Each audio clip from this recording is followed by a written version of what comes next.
안녕하세요, 뉴스반장입니다. 신념에도 혹시 뭐 변화가 생긴 겁니까? 그건 전혀 아닙니다. 전혀 아니고 저는 필요하다고 보고, 특히 작년에 1차 재난 지원은 전 국민에게 지역화폐로 지원했고 엄청난 경제 효과가 있었어요. 2, 3, 4차는 아무 효과가 없었지 않습니까? 돈은 많이 쓰고. 그런 점에서 저는 소위 소비 쿠폰 형태로 전 국민에게 지급해서 소상공인의 매출을 지원하는 정책은 재정 집행 이중 효과가 있기 때문에 꼭 필요하다고 생각합니다. 예. 다만 실질적으로 소상공인들의 지원이 이루어져야 되는데 그 협의가 답보 상태라고 해서 저의 신념을 주장하는 것보다는 예. 현장에서의 필요성을 더 존중해야 되겠다라는 생각이 들어서 그 한계 이상은 포기한 것이고요. 예. 이제 윤석열 후보님의 이제 안을 제가 받자라고 한 것은 제가 참으로 안타까운 것이 이 정치 세계에서는 상대가 주장한 것은 맞더라도 일단 부인하고 보더라고요. 네. 네, 그래서 그런 점을 좀 바꿔보자라는 차원에서 필요한 일이기도 하고, 저는 50조 원 이상의 지원을 해야 된다고 보기 때문에 지금이 더 급하지 않냐, 지금 하자, 이런 취지의 말씀을 드렸던 겁니다. 2일 방송기자클럽 초청 토론회에서 실용주의자이자 실천주의자인 이재명 더불어민주당 후보가 전국민 재난지원금 지급을 대처하는 새로운 대안을 제시하며 국민들이 원하지 않는다면 전국민 재난지원금을 고집하지 않겠다고 밝혔습니다. 이는 그간의 모습보다도 더 유연해진 모습인데요. 국민의 뜻과 민의에만 집중하겠다는 의미로 해석됩니다. 오로지 국민만 보고 가겠다는 뜻인데요. 이재명 더불어민주당 대선 후보 지지율이 윤석열 국힘당 대선 후보의 오차범위 내에서 앞서는 것으로 나타났습니다. 이건 뭐 너무 당연한 결과인데요. 잠시 반짝했던 윤석열 대선 후보의 지지율이 거품 빠지듯이 빠지고 있는 거죠.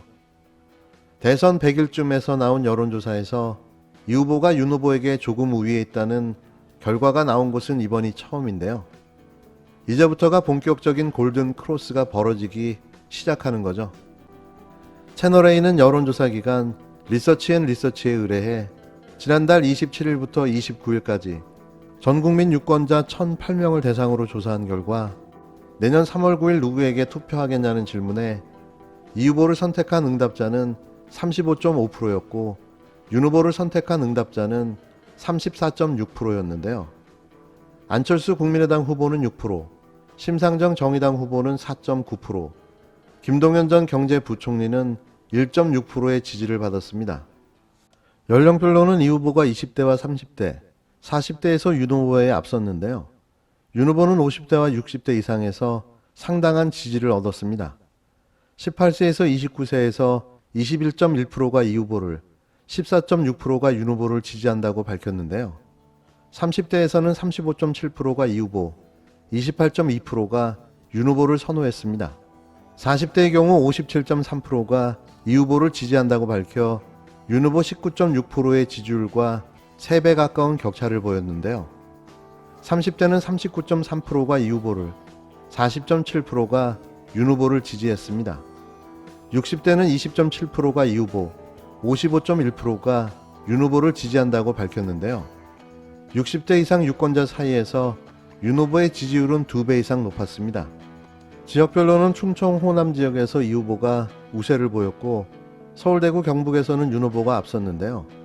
부산 울산 경남 강원 제주에서는 윤 후보가 오차범위 내에서 앞선 모습이었습니다. 지지 후보를 선택한 이유는 최선은 아니지만 차선의 후보라는 답이 41%로 가장 높았는데요. 최선의 후보라고 선택한 답은 34.3%로 2위를 차지했습니다. 최악이 아니라 차악이라고 답한 답변도 14.3%에 달했는데요. 한편 대선 후보 배우자 호감도 조사에서는 이재명 후보의 배우자 김혜경 씨는 호감도 32.2%, 비호감도 38.7%를 보였고 윤석열 후보의 배우자 김건희 씨의 호감도는 14.9%, 비호감도는 56.7%였습니다. 윤석열 배우자 김건희 씨의 경우 비호감 응답이 호감의 3배 이상이 높았는데요. 여론조사 응답자의 55%는 배우자의 호감도가 후보 선택에 영향을 준다고 답했습니다. 이번 여론조사는 전국 만 18세 이상 성인 남녀 1,008명을 대상으로 실시했고 응답률은 10.3%입니다. 조사는 성별, 연령별, 지역별 셀 가중가 부여 방식으로 집계됐고 표본오차 95% 신뢰 수준의 플러스 마이너스 3.1%포인트인데요. 자세한 내용은 중앙선거 여론조사 심의위원회 홈페이지를 참조하시면 됩니다.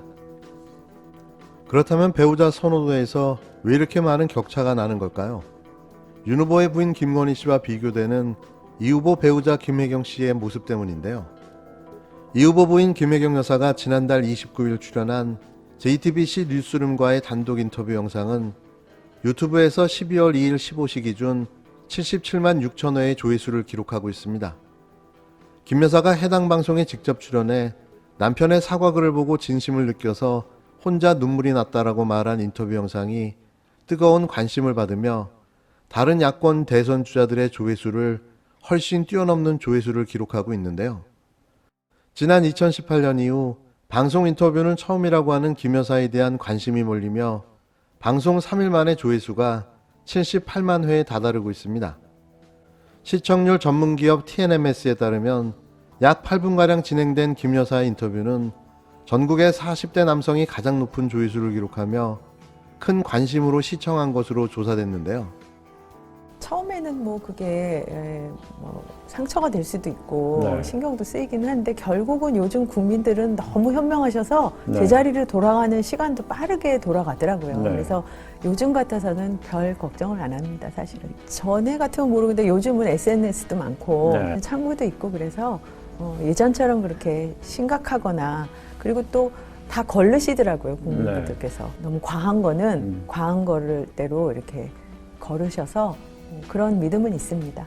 처음에는 사실 저희 남편이랑 얘기할 때는 캠핑카를 빌려서 구석구석까지 다 가고 싶다 이런 말을 했는데 사실 캠핑카가 구석구석까지 가기가 더 힘들다고 그러더라고요. 도리어요. 예, 오히려.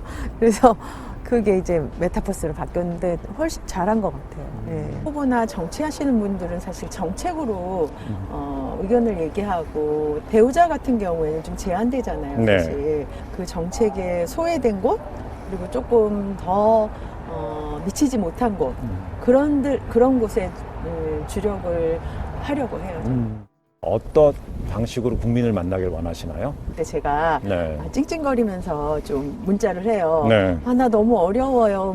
인터뷰 이런 거 괜히 했나 봐. 이러면서 하면 그냥 있는 대로 솔직하게 하면 된다고 예. 그렇게 말을 해줘요. 그래서 어디를 가든지 어떤 장소에 가든지 그냥 솔직한 모습으로 있는 그대로 해라. 예. 김 여사의 인터뷰 영상에 유독 관심이 집중된 건 그간 언론 노출을 자제했던 사정과 최근까지 야권을 중심으로 의혹이 제기됐던 불화설 등에 대해 적극적으로 대처하고 소명하는 모습에서 진솔함이 묻어났다는 평가로 풀이되는데요.